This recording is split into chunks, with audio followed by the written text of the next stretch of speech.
OK, très cool. Puis, fait que là, OK, tu fédais au niveau québécois, fédais au niveau canadien.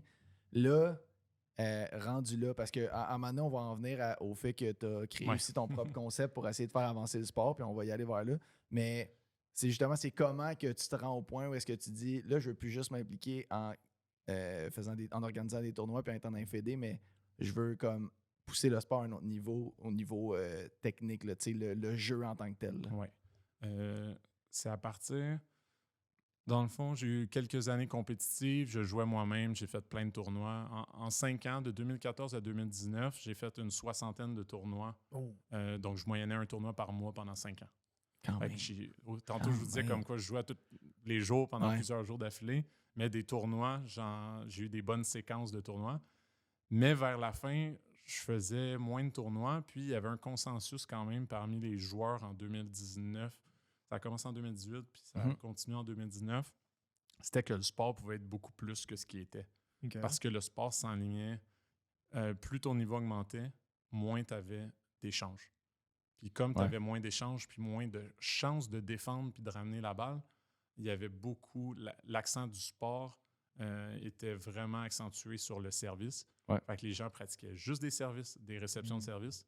Les autres aspects du jeu prenaient un peu le bord parce que la manière numéro 1, la seule manière de gagner, c'était en dominant au service puis en réception de service. Gros service. Là. Ça, c'était 2018-2019. Tout le monde s'entendait pour dire qu'il faut changer le jeu pour balancer le jeu, donner une meilleure chance à la défense parce que s'il y a plus d'échanges, ça va attirer plus de monde, ça va être plus sportif. Puis si c'est plus sportif, ça demande plus de skills dans différents aspects du jeu. C'est bon pour le sport. Un sport mieux balancé. Exact. Puis pour la popularité, je veux dire, parce qu'en bout de ligne, le but, c'est de non seulement attirer du monde qui viennent voir le sport, mais qui veulent le pratiquer. Puis le but de tous les sports, c'est que ça soit attrayant, que ça soit excitant.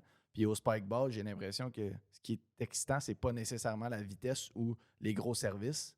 C'est les échanges, les coups spectaculaires, le gars qui ramène ça en plongeant ou avec son pied, avec son chest. C'est les vidéos les plus populaires sur les réseaux. C'est des échanges.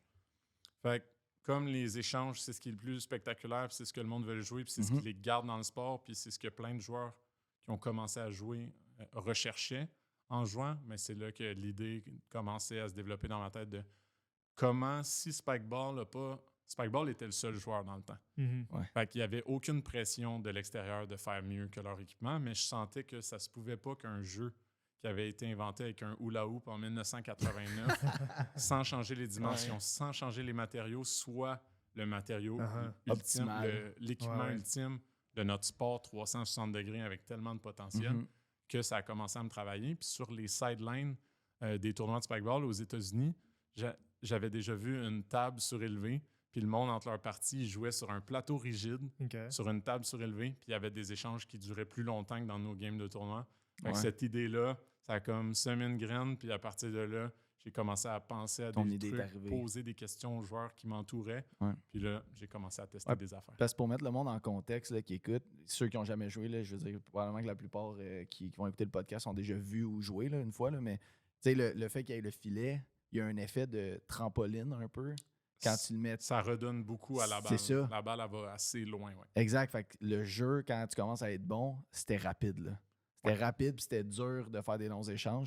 Fait que, tu sais, le plateau rigide enlevait ce genre d'effet de rebond-là. Imprévisible aussi. Exact, imprévisible. Ouais, c'est ça, la plateforme plus rigide permettait d'avoir des bons plus... c'est quoi le mot? Pas plus... plus droit. Plus droit, exactement. C'est ça, plus prévisible. C'est ça que je cherchais, plus prévisible.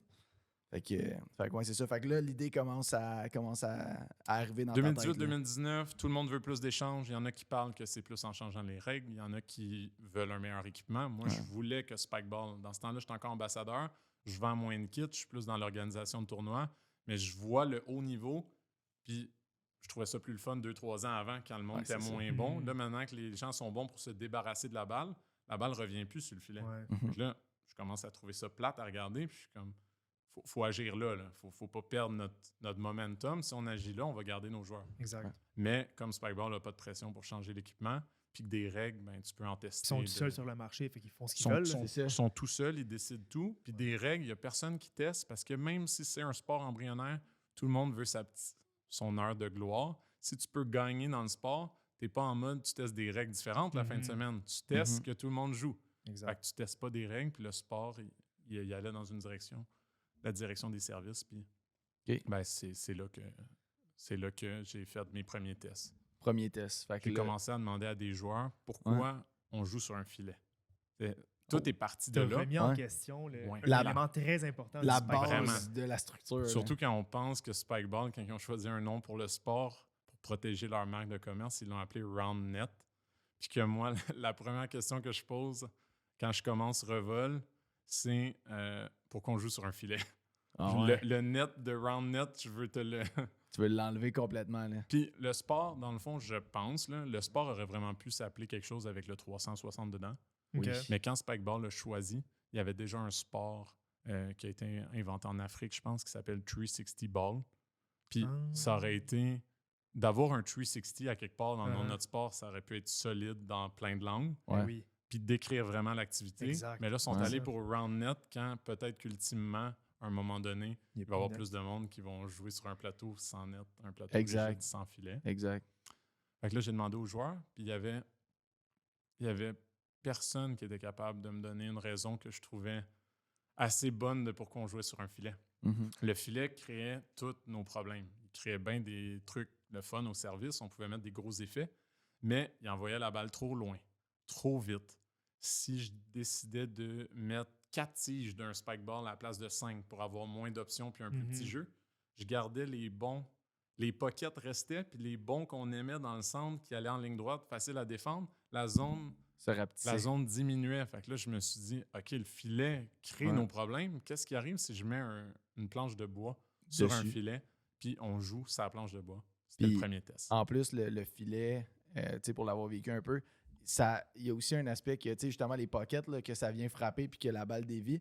On n'a pas le droit de toucher à l'anneau avec la balle sur le vrai jeu de Spikeball. C'est une zone grise. C'est ça, puis là, c'est une zone grise, puis tout le monde est comment? Ça a-tu touché, ça a-tu pas touché? Puis là, tout le monde s'ostine. Attends, juste pour expliquer, un pocket, là, c'est quand la balle est vraiment proche de l'anneau, mais que ça touche pas à l'anneau. Sur le filet, ça touche pas trop à l'anneau, puis ça fait un rebond bizarre. C'est là pas la capable zone de prévisible.